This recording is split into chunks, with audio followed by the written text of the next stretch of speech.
মা, মা, মা, কোথায় গেলেন? এই তো পেয়েছি। কি হয়েছে বৌমা, এত ডাকছো কেন? ডাকবো না তো কি করব মা?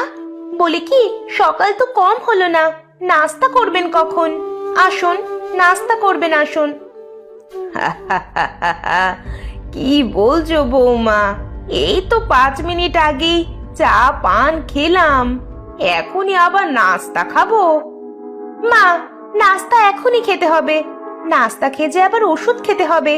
যদি আপনার ছেলে জানতে পারে আমি আপনাকে ওষুধ দিইনি, তাহলে আমাকে আর ছাড়বে না। পাগলি বৌমা আমার, যাও গিয়ে নাস্তা ওষুধ রেডি করো, আমি আসছি। সবই রেডি করে রেখেছি মা, আপনি শুধু যাবেন আর খেয়ে চলে আসবেন। নরেন নামের এক সোনা ব্যবসায়ী তার মা আর বউকে নিয়ে থাকতো। নরেন সব সময় ব্যবসার কাজে দোকানে থাকলেও বাড়িতে বৌমা আর শাশুড়ি একা থাকতো।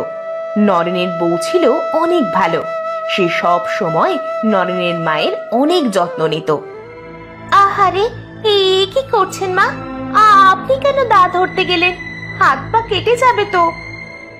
ছুটি হবে না বৌমা, নরেন যখন ছোট ছিল তখন আমি এই বাঁশ আর দা দিয়ে ঝাড়ু বানিয়ে সংসার চালাতাম। তাই বলে মা এই বয়সে কেন এসব ধরবেন? চলে আসুন, হাত পা কেটে যাবে তো। না বৌমা, ছুটি হবে না, তুমি শুধু আমাকে কাজটা করতে দাও। মা, আপনি চাইলে আমি কিন্তু আপনাকে সাহায্য করতে পারি। দিন দিন, আমার কাছে দিন। আহা বৌমা, তুমি যাও তো, আমাকে একটু কাজ করতে দাও। এই কত বছর ধরে বাঁশ দিয়ে ঝাড়ু বানাই না।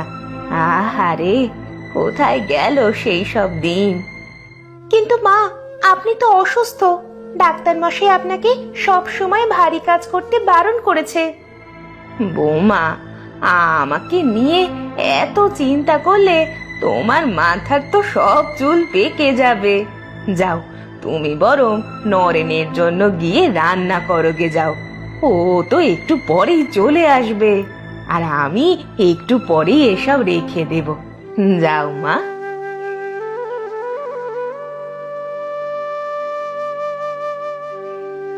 নরেনের মা একসময় বাঁশ দিয়ে ঝাড়ু বানাতো, অনেক দিন ধরে বানানো হয় না বলে আজ নরেনের মা বসে বসে ঝাড়ু বানাতে থাকে।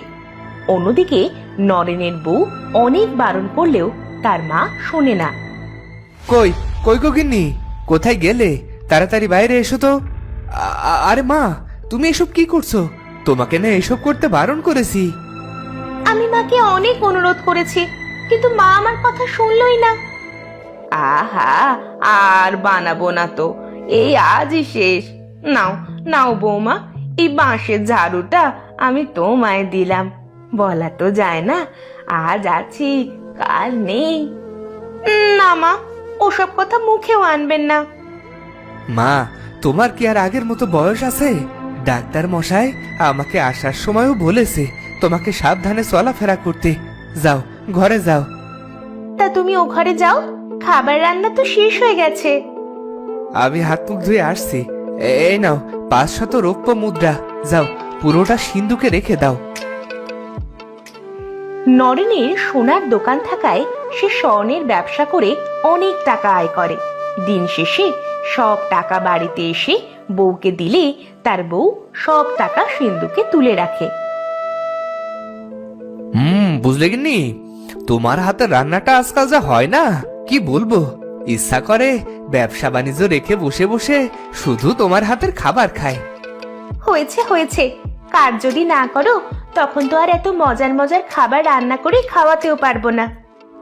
বৌমা, বৌমা, আমার রুমে এসো তো। এই যাই মা, মাকে আজ ওষুধ দিতে তো ভুলেই গেছি, আসছি মা।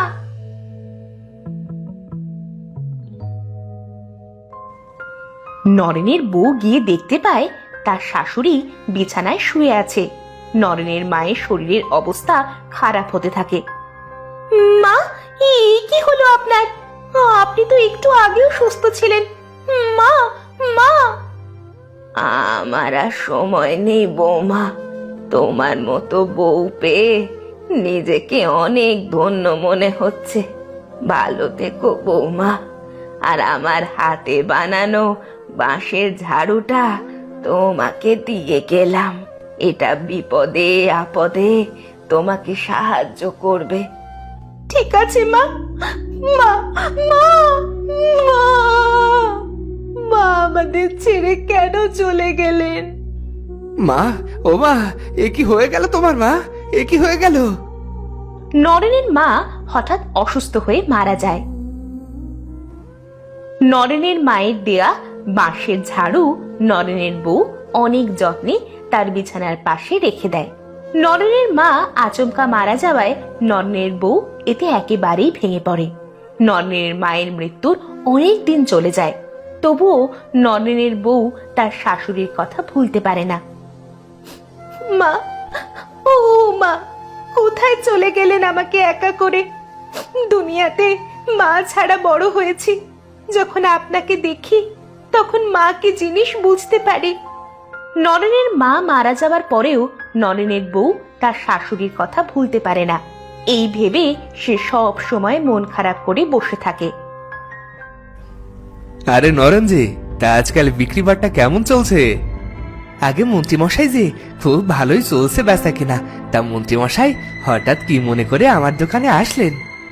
শোনো নরেন, যে জন্য এসেছি, এই যে স্বর্ণ মুদ্রার থলি দুটো রাখো। এই যে মন্ত্রী মশাই, এই যে এখানে রাখলুম। আরে এসব কি হচ্ছে মন্ত্রীমশাই? আমি তো কিছুই বুঝতে পারছি না। হ্যাঁ, বলছি এই স্বর্ণ মুদ্রাগুলো রাখো। এই দুই থলেতে 1000 স্বর্ণ মুদ্রা রয়েছে। এত স্বর্ণ মুদ্রা? আমি তো কিছুই বুঝতে পারছি না মন্ত্রীমশাই। আমাকে কেন এত স্বর্ণ মুদ্রা দিচ্ছেন? আরে নরেন ভাই, একটু থামো তো, আগে দেখো মন্ত্রী মশাই কি বলেন। হ্যাঁ, যা বলছিলাম, পরশুদিন রাজকন্যার জন্মদিন। আমি চাই তোমার দোকানের সব স্বর্ণ হিরে দিয়ে আমাকে এমন একটা মাথার তাজ বানিয়ে দেবে যা দেখে মহারাজ অনেক খুশি হয়। বুঝলে কি বললাম? আগে হ্যাঁ মন্ত্রী মশাই, আমি সব বুঝতে পেরেছি। আপনি কোনো চিন্তা করবেন না। ওরে বাবারে, 1000 স্বর্ণ মুদ্রা! আমার তো বিশ্বাসই হচ্ছে না। যাই, এখনই সবাইকে গিয়ে খুশির খবরটা জানাই। মন্ত্রী মহারাজের মেয়েকে উপহার দেওয়ার জন্য নরেনকে দিয়ে একটা মাথার তাজ বানাতে আসে। না, এতগুলো স্বর্ণ মুদ্রা দোকানে রাখা ঠিক হবে না। যাই বাড়িতে নিয়ে যাই।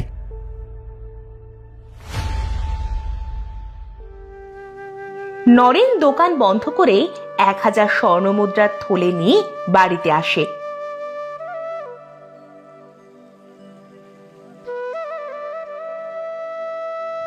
ওগো, তুমি এসেছো? আমি সে কখন থেকে তোমার জন্য অপেক্ষা করছি। আরে মুখটা এমন গোমরা করে বসে আছো কেন গিন্নি? কাছে এসো। এই নাও 1000 স্বর্ণ মুদ্রা। আজ অনেক বড় একটা কাজ পেয়েছি। যাও, সবগুলো সিন্ধুকে রেখে দাও। আরে, এ তো স্বর্ণ মুদ্রা। বলি কি, এতগুলো ঘরে রাখাটা কি ঠিক হবে গো? ধুর, কি যাতা বলো না। আমাদের সিন্ধুক কি কম বড় নাকি? চলো চলো ভিতরে চলো।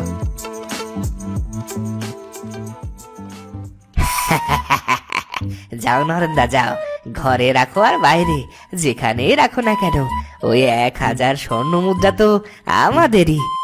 যাই, ওস্তাদকে ঠিকানাটা বলে আসি।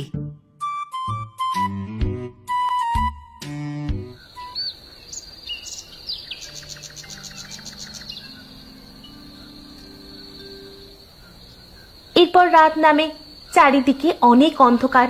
নরেন তার বউকে নিয়ে ঘরে ঘুমিয়েছিল। নরেন্দা, আরে ও নরেন্দা, দরজাটা খোলো।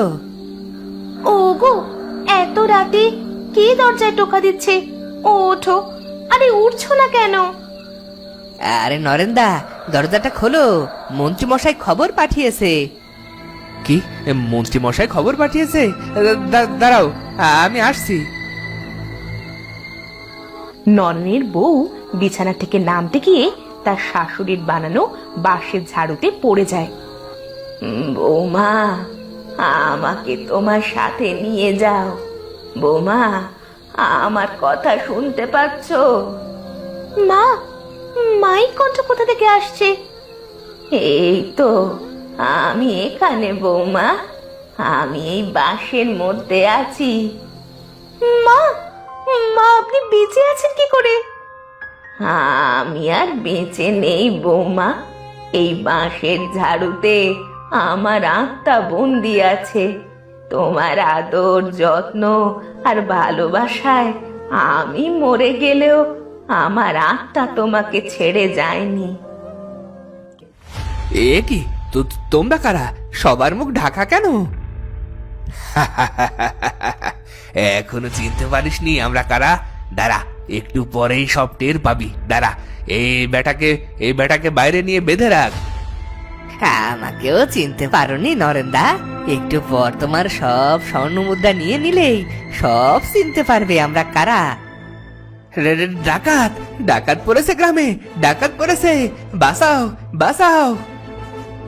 আরে বাইরে আবার কি হলো? বাইরে যা হবার হয়েছে বৌমা, আমাকে তোমার সাথে নিয়ে চলো। বৌমা, দাঁড়াও না বৌমা। বাঁশের ঝাড়ুর কোনো কথা না শুনে নরেনের বউ বাইরে গিয়ে দেখতে পায় একদল ডাকাত নরেনকে বেঁধে রেখেছে। ডাকাত! ওগো, তোমাকে তো ডাকাতে ধরেছে। ডাকাত! ডাকাত! বাঁচাও বাঁচাও! ধর ধর, ওই বেটিকেও ধরে নিয়ে আয়, আর নরেনের সিন্দুক থেকে স্বর্ণ মুদ্রা চুরি কর। নরেনের বউ ডাকাতদের দেখে ঘরের ভেতর গিয়ে দরজা বন্ধ করে দেয়। বৌমা, আমাকে হাতে নিয়ে বাইরে যাও, নইলে ডাকাতেরা নরেনকে মেরে সব কিছু লুট করে নিয়ে যাবে।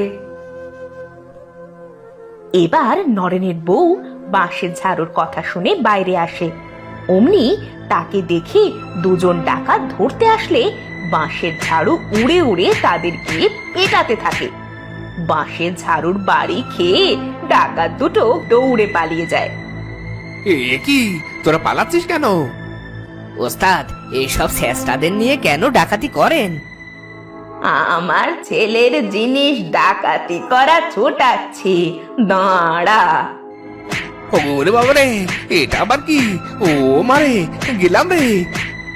ওরে বাবা গো, এরকম ঝাড়ু তো আমি বাপের জন্মেও দেখিনি। ও মা, গেলাম রে, গেলাম। ওরে ওরে বাবা গো, বাগো বাগো। বাঁশের ঝাড়ুর বাড়ি খেয়ে ডাকাত আর ওই খদ্দের তাদের দলবল নিয়ে পালিয়ে যায়।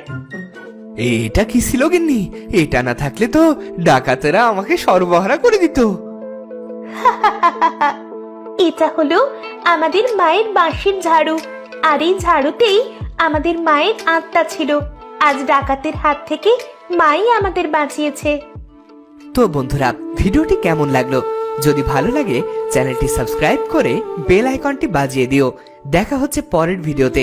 ধন্যবাদ।